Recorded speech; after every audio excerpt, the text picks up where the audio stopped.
જય શ્રી કૃષ્ણ, જય માતાજી. હું છું જિજ્ઞેશ સાહિબ, સેવા સંકલ્પથી બધાને જય શ્રી કૃષ્ણ, જય માતાજી.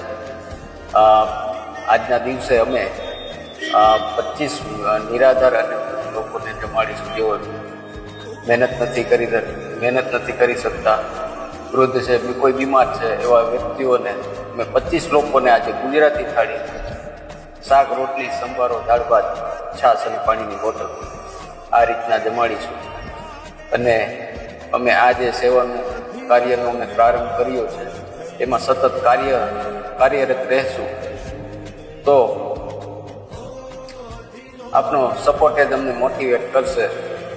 અમારે કોઈ પણ વ્યક્તિ પાસેથી સહકારની જરૂર નથી, પણ મતલબ કોઈ ફાઇનાન્શિયલ હેલ્પની જરૂર નથી, પણ આપનો સપોર્ટ જ અમને મેન મોટિવેટ કરશે. અને અમે દિવસે અને આગળના દિવસોમાં વધુમાં વધુ લોકોને જમાડીએ.